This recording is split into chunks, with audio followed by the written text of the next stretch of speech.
Hey, what's up everybody? BDF 44 coming at you another video. So, 10 minutes to go before my therapy session with the professional is supposed to be over, and I've still not received a call. Uh, that's what it is.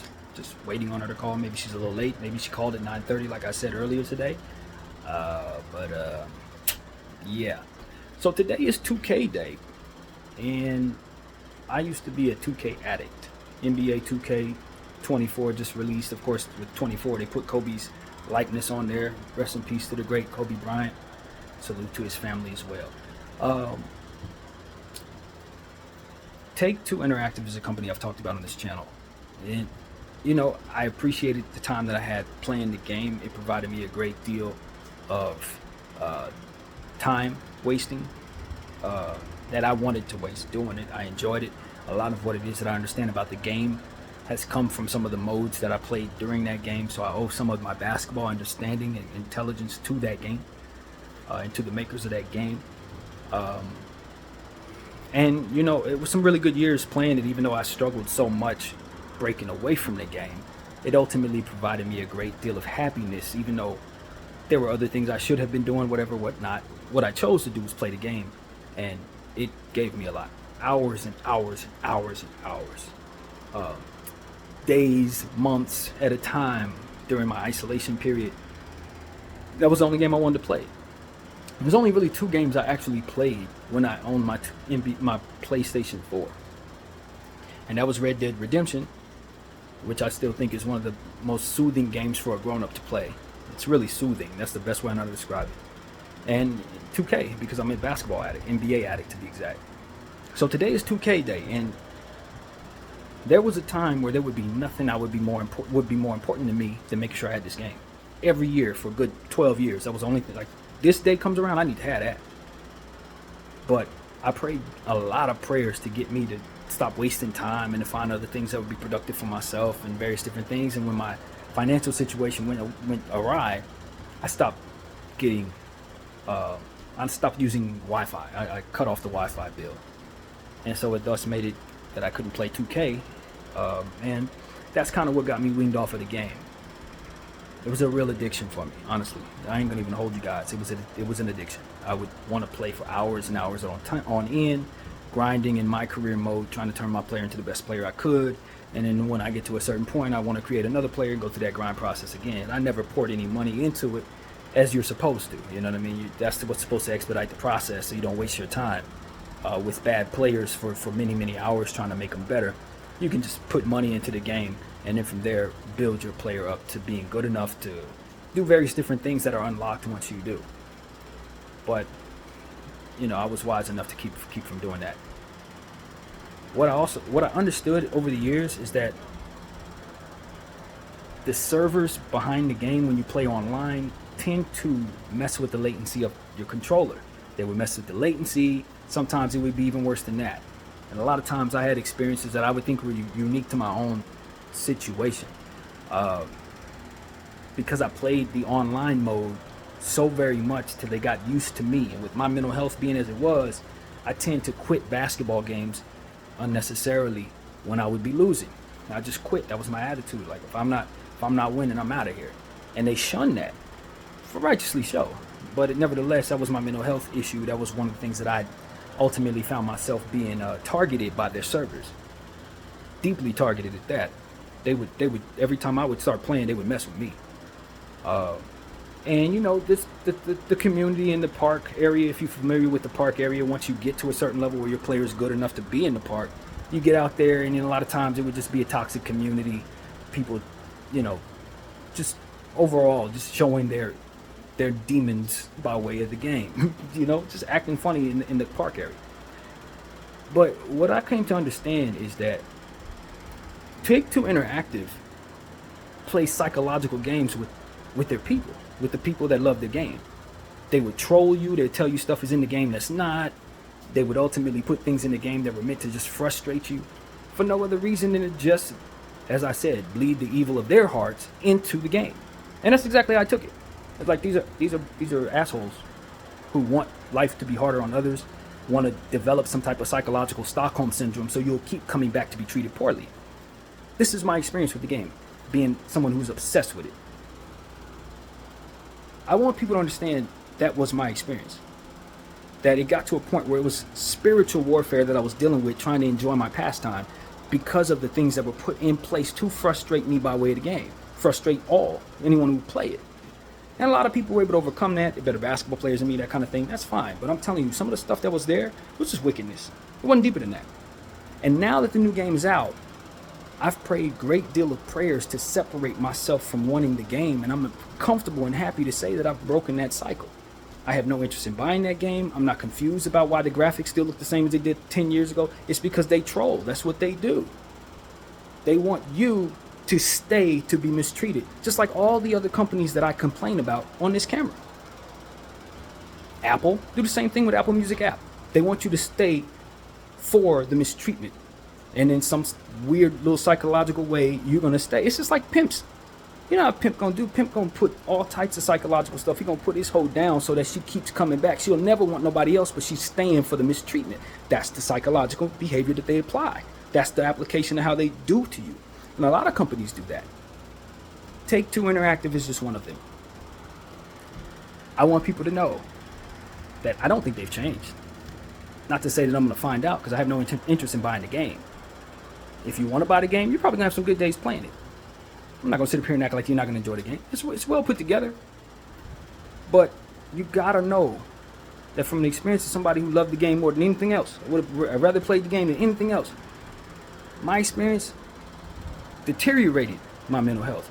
They contributed to the struggles that I had based on those latency issues that would ultimately make it so that I would be so frustrated that I'd crash out in the game, throw my controller across the room, stuff like that, that I knew had nothing to do with my actual gameplay, but had more to do with them slowing the play down, making it so that the button wouldn't react to my pressing it until afterwards. And of course, when a game is basketball, everything's rhythmic. Everything has to be done in timing. So if you don't have the ability to have your timing properly react to what it is that you're doing, then you're just by default going to fail. And they do that on purpose. I'm here to tell people that I think a good simulation basketball game doesn't have that involved in it. I think a good simulation basketball game isn't a money grab. You're not going to have to pour $100 into your player just for him to get good enough so that you can do certain things in the game. You understand what I'm saying? I think a good simulation basketball game is not something that is going to ultimately make me feel worse for playing it. And for all the people who follow me, basketball fans, I know I have a basketball-based core here, because that's what ultimately this is about. We're Laker fans here. Even though a lot of people follow me for the various different things that we talk about in the therapy sessions, for which I think I will make this a therapy session. I want people to know that I've struggled with my mental health, and I think they contributed to that a great deal while I was spending my time trying to cope with myself playing their game, and them basically mentally bullying me with their little pimp tactics that are ultimately meant to make you feel like you have to stay to be mistreated. This is my experience. I want people to know that a lot of times, just as a qualifier, I would play high. I would smoke weed and play high. So if that has to be worked into the equation, work it into the equation. But I didn't get drunk. I didn't take perks. I'm not doing nothing like that. I just smoke a little weed, maybe a lot of weed. But that's what my thing was. Play the game, get high.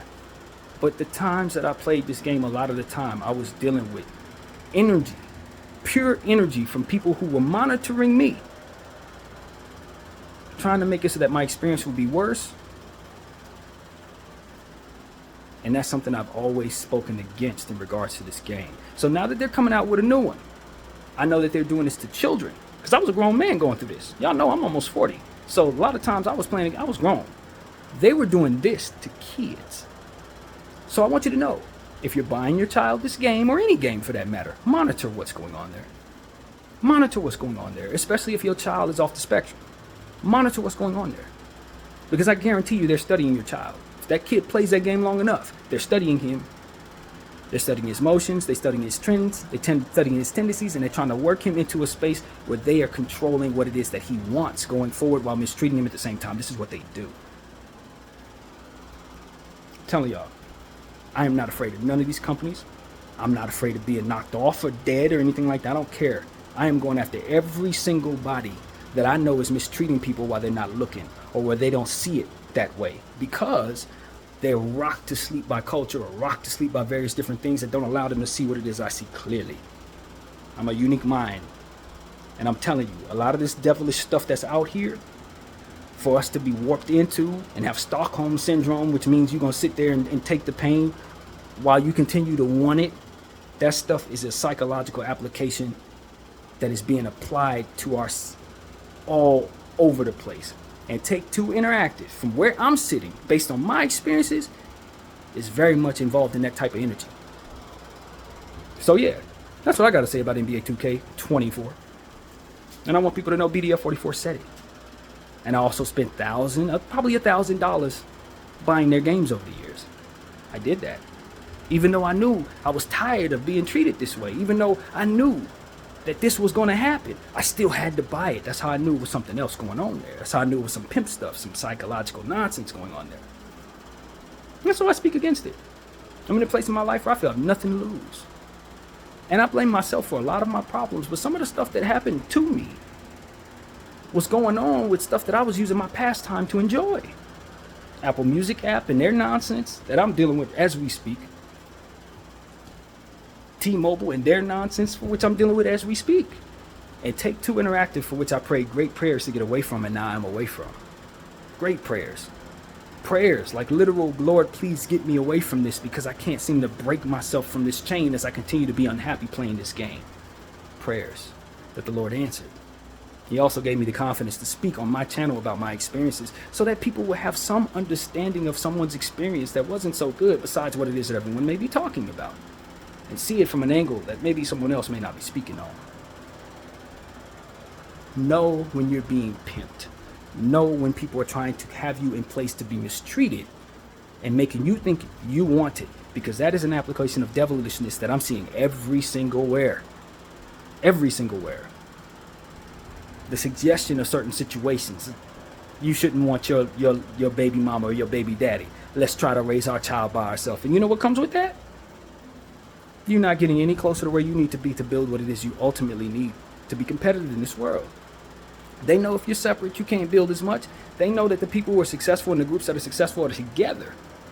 So anything that can separate them is ultimately going to be something that your enemies want you to do. And they're going to want you to want it. They ain't going to force you into it. They're going to make you think you want it. So I'm telling you, I'm seeing this devilishness in so many different areas of life, all over entertainment, all over the various things that we talk about in various with celebrities and the things that they're pushing and the circumstances that they're going through as they're being promoted to us as they go through their real life situations. They are none the wiser to know that probably those circumstances have literally been manipulated by the people who ultimately are in their life doing little things to make it so that those circumstances are real in their lives and they just think it's happenstance. No, people are manipulating certain things around you so that you will be the example of such. So people will walk away and say, yeah, I don't need my baby mama, I don't need my baby dad. Let me walk away from what it is that ultimately keeps my family together. Let me walk away from what it is that ultimately makes it so that I'm not wasting my time doing something I have no business doing. Let me walk away from something that just simply treats me poorly. And I don't need it. It's what our channel's been talking about a lot lately in various different situations, which is why I wanted to bring Take Two Interactive up, because they were very much a good example of what initially showed me this application of understanding. Having me thinking I wanted to stay in a situation that treated me poorly. Having me thinking I wanted to stay somewhere where things weren't being done fairly. But we are not confused. Nobody on my channel is going to be confused because we're going to see so many different applications of this same thing. So many different placements of this same systematic nonsense that you are going to see. Every one of my therapy sessions have talked about these various different things. During the times I have, rather, because not every therapy session has had these conversations, but the ones that we did, you're going to see how the devil works through all of this stuff the same exact way to make you think you want your mistreatment, to make you think you want what's going to bring you further from what it is that's going to bring you the happiness and the competitive nature of whatever it is you're going up against. If you're trying to build your wealth, being separate ain't going to get you there. If you're trying to be productive in life and make the most of your life, you're not going to be sitting there playing video games for 5 hours while the video game itself isn't being done in a correct and fair way. You're not going to sit there and just take the bad treatment. You ain't going to sit there and receive the same damn graphics that they've been selling you for 15 years. You're not. You're going to demand better from them, and you're going to demand something that makes sense for what it is that you want to do. You're not going to spend 5 and 6 hours playing anything. You're going to get up and move around. You're going to eat better. You're going to exercise. You're going to go play the game, the actual game of basketball, instead of sitting there doing this, for which they are manipulating so that you will want to sit there and do this. We are not confused. We are not afraid. And we certainly don't care what the consequences are of speaking this way. We're going to bring down every one of our enemies, and we're going to expose devilishness wherever we see it. Wherever we see it. And I'm telling y'all, this AMC GME thing, I'm on a mission. Every time I see a FUD post, anytime I see anything that has to do with fear, uncertainty, and doubt in regards to the play that I'm involved in, I'm putting things down there that directly tells the truth about why we are there. Trillions of dollars stolen from the world's economy. We are not confused. We know that you are there to make us feel like what we see isn't there. But at the end of the day, just like any other application of devilishness, it's a loser. And if you have the God that I know in your heart, you will not be afraid to stand firm against that devilishness with the temporary life that you have. You will stand firm against it because you know that is what ultimately is going to deteriorate it. You are stronger than it. So I want everybody to know, when you go play that video game, you remember what BDF 44 said. When you sign up for any of these companies, you remember what it is my experience was, and you remember what it is my purpose is. It's to liberate minds from things that otherwise make you feel like you want to be somewhere that's going to take away from the betterment of your life. Whether it be your health and the bad foods that we think we must have by way of the application of culture and the influence of marketing dollars being poured into this nonsense. Various video games that they know they can upgrade so much better than they do, but they just won't because they don't respect us enough to do so, but will take our money just the same. I am not confused, and I'm not afraid. And I want all of you guys to understand that even though I'm off the spectrum, I'm a little crazy, whatever you want to call it, I'll be the first one to tell y'all that. And the second one. I don't wait for nobody to tell you BDF 44 struggles with his mental health. I'll be the first one to tell you. But because I am on this spectrum, on this frequency, I'm able to see things that a lot of people are too sane to see. And if you apply what it is that I'm talking about, and you listen to what it is I'm telling you, and then look at what it is that's going on, you're going to see exactly what it is I see. It's nestled right in between what it is that makes sense to you and what is sane to you. And that is where they need to be in order to influence you without actually being there. Without you actually seeing them being there. Hidden in plain sight. And messing with our minds, y'all. And they serve the devil. And everything the devil do is basically done the same way. In confusion and lies. He act like he ain't there. He act like what you seeing ain't there. He gonna try to make you feel like you ain't looking at what it is that you clearly see. It's gonna be all types of stuff, but it's always the same thing because he's not that much of a creative. That's the point. That's why I know the devilishness anywhere I see it, because he's not a creative. He's gonna always do the same old stuff over and over again because he's a damn loser. Easy to read by those of us who can see him. So make no mistake about it. We are dealing with spiritual warfare in high places and low places. And it ain't just the people that they tell you is evil that's evil out here. It's a lot of the stuff that's above you that's evil too. A lot of agreements above you that's evil too. And they want to keep you feeling like you need to stay in those circumstances to receive what it is that otherwise is mistreatment. That is what hell is all about. You're going to sit there and suffer. And you're going to feel like you want to be there suffering too. And that's the evil within it. So understand what I'm saying to y'all. The Lord made me this way for a very, very specific reason. And because I'm this way, I'm going to act accordingly. I'm not saying I'm exempt from falling into these different things. I'm not saying that I'm not tempted by some of this stuff. I'm not saying that I haven't suffered the ills of this. Clearly I have. But I've awoken to understand what it is that my purpose is. And that's to show y'all what it is that y'all can't see. To show y'all what it is the Lord made it so that I can clearly see based on the frequency that I'm on. I'm learning to accept that frequency, and I'm learning to accept that fight. And I will stand against any devilish Goliath because I know he ain't right. And I am Brandon Damone, Lonnie Jesse, the Lonely Former, in case you guys are wondering who I am. I don't hide because I've done nothing wrong. It's the same thing I told the Fudsters. While they hide behind their hidden accounts, telling us that what it is that we're doing holds no weight and that we're confused, I tell them that I've already seen that movie a million different times. That's how I know who you work for and I know who you are. And I know what it is you're praying about and who it is you serve and how much of a loser he is. Spiritual warfare, y'all, and we are not losing. Because if we were losing, it wouldn't be nobody here telling you this. Keep fighting, keep praying, keep believing in something higher than yourself. Keep believing in something that doesn't have you nestled in culture that's meant to destroy you and your children. Keep believing in something that can have it so that you live past the expectations of those who are telling you you're only supposed to live to 75 and supposed to suffer the ills of these individuals the whole time. We will not. The Lord is moving differently. BDF 44, I thank you all for watching. I'm out.